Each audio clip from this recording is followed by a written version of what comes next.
Story 1. Taking birth control is not always a safe option for women. Birth control can have serious effects on hormones, can cause blood clots. Intrauterine devices are painful to insert and remove. Pills can lead to hormone withdrawals, causing major migraines and uncontrollable mood fluctuations. There is a danger to birth control. Story 2. They underestimate how many women experience pain during penetrative sex. The majority of women have reported at least occasional pain during sex, and a not insignificant percentage. Studies vary on the exact number, regularly experience discomfort. Story 3. That we're hairless. Most, if not all, of us have hair everywhere. Yes, hairy women exist. We're not dirty or single or insane. We're literally humans. I don't understand how men pick on women for having peach fuzz, hair on their backs, hair on their buttocks, etc. Some men think women come as they are shown in pornography. Story 4. That we're all obsessed with getting married or having kids. Like, sure, some women want that, but not all of us are dreaming about white dresses or baby names all the time. Some of us are out here just vibing, focusing on careers, hobbies, or literally anything else. Life isn't one size fits all. Story 5. That expressing strong emotions means we're now incapable of rational thought and should therefore be ignored. Yes, I am crying. I am crying because I am upset, but I will still be able to set out for you how, when, why, and what I would appreciate moving forward. With some men, it's like they see tears and there's a loud, authoritative voice that booms in their heads. She's emotional. Nothing she says makes sense from this moment on. On the flip side, if we force down our feelings to speak calmly, those same men will also hear a voice saying, well, she doesn't look all that bothered, so this probably doesn't matter much. Story 6. Basically, anything a man in an online video is saying about women as a whole, he is not trying to help you get dates. He is trying to make you bitter and miserable so you keep failing, so you come back and give him views or money. Very few women want to be treated like a commodity or disrespected. So stop listening to men telling you to disrespect women. Story 7. I don't know about most, but I've seen lots of men assume women hate men and think different characteristics make men subhuman. I'm reflecting on the responses to this, and I'm blown away by how many men think women hate them. Fellas, this is your problem, this mindset. Story 8. I saw a video of a man just enjoying a bonfire on his own. There were comments like, women would never understand. Not me with my bonfire sitting out alone in the backyard. Nothing like building a good bonfire. It touches a primitive feeling. Story 9. Men think women are as visual as them. We're not. I saw a video a while back that had a very stereotypical cowboy dancing with his lady, holding her tenderly, spinning her around gently, and looking so in love. Of course, the comment section was filled with women saying they wish they had a man like that, only for loads of men to upload videos in response with them dressed as cowboys. We didn't like the video because the man was dressed like a cowboy. We liked the video because of how sweet and tender he was. Story 10. I would not say most men get this wrong. I think it is more of an online issue, but I have seen this common idea online that assumes all women have a strong support system and do not deal with loneliness in the way men do, which is not true. I do agree that the way social norms are in our society, women are often, though not always, better prepared to forge strong emotional bonds. However, that does not mean everyone does, especially when mental illness comes into play. Story 11. A lot of men seem to have this weird idea that women are just constantly hyper-aware of our vaginas. They think we're getting off on using tampons or having a gynecological exam, or that just blindly poking around down there feels good. If you insert something into an unaroused vagina, sure, the woman will be aware of some sensation, but it's not an instant orgasm button or even arousing. Unless intimate times have started, touching your genitals just feels like touching your arm or leg. It's just a body part. And while you may feel a tampon being inserted, you can't feel it once it's in, so it's not like we're walking around all day with these tiny objects inside us. Story 12. That dating is entertainment. It is not. It is a lot of work. And men are not competing with other men. They are competing with the sense of peace and freedom women have when they are not in a relationship. Unless you bring that peace, comfort, and freedom to the table, she will not stay. It does not matter how good the sex is. Story 13. The idea that all women are gold diggers, only interested in material things, and will cheat on you is a misconception. There are women who may exhibit these behaviors, but there are many more who do not. You may not be looking for the right woman. Story 14. That dating is easy for us. It's not. It's terrifying to have to write friends where you are every time you go out to meet a stranger out of fear of being assaulted or worse. To receive unsolicited, inappropriate pictures and threats. To have to choose clothes that look nice but not cheap or too revealing, lest someone say that you were asking for it. To have to deal with men who don't take no for an answer and think you enjoy the pursuit. It's very hard. Story 15. I'd argue most things, to be honest. And I say that as a man.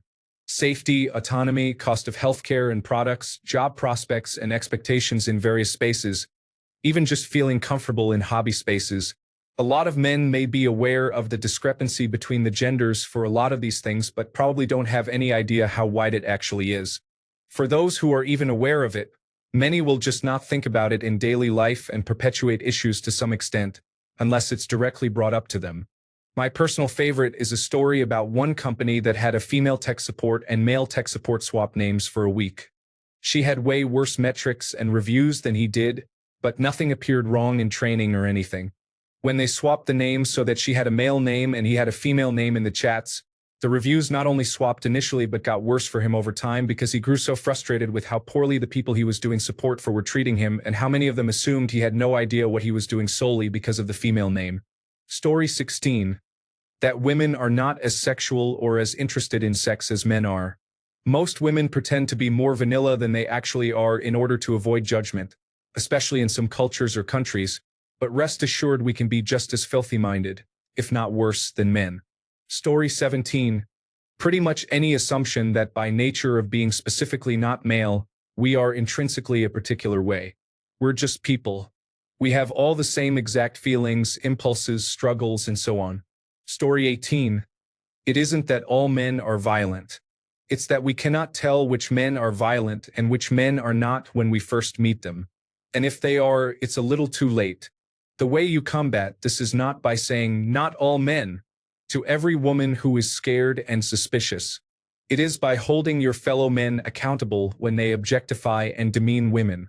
My favorite part of this post is how the very first thing I said is that not all men are violent.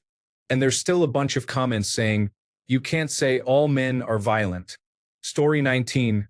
That women hold emotional grudges. Some do, but I'm talking about a very specific misunderstanding. In conversations with other women, it seems like we can both acknowledge things that we have done wrong and use it to talk about growth. Whereas with some men sometimes, they think we are bringing old things up because we can't let go of the past, or are telling them they are wrong and are just nags.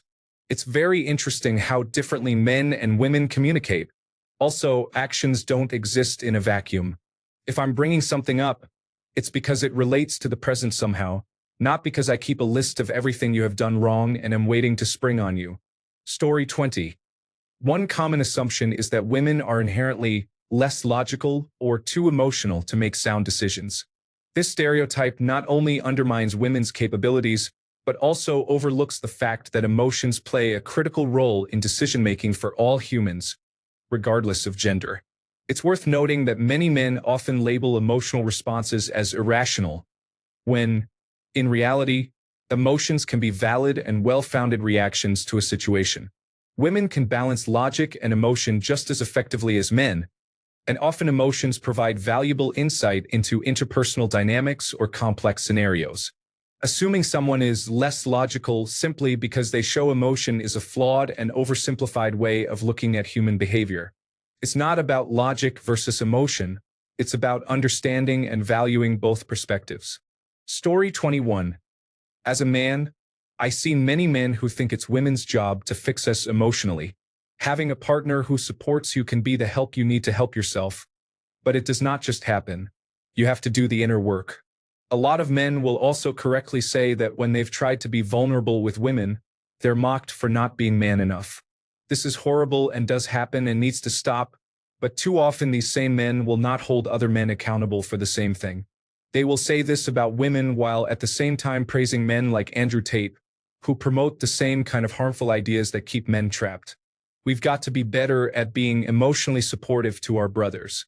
It cannot only be on women to allow us to be emotionally open. We've got to be able to do and be that for our brothers first. Story 22. Make beauty standards are so hard to meet. You have to have a ripped body, full six-pack, 4% body fat. That's all they want. Hey, actually, a lot of women, me included, prefer a much more average physique. A ton more women than you would imagine are chubby chasers too. You're lying. Girls don't like dad bods. The amount of times this happens. Story 23. Men, not all men, want to see breasts and genitalia. So they think that the thing we want to see most is the male version of genitalia. That's why this kind of man sends explicit pictures. Any man sending an unsolicited explicit picture is trying to say, "You'd make my day if you sent me pictures." Women, not all of us, generally work the opposite way. If we like you, your face, your voice, your personality, we'll like your genitalia. You need to let us work from the outside in. It's much harder to find a man with an acceptable personality than it is to find a man with acceptable genitalia. Your explicit pictures aren't a sales pitch to us. If you want to impress a woman, send her a picture of your emotional intelligence. Story 24. It is commonly believed that women are more inclined to discuss their issues and go over every detail. While some women may prefer to talk through their problems in detail, others might choose to handle them privately or approach them differently.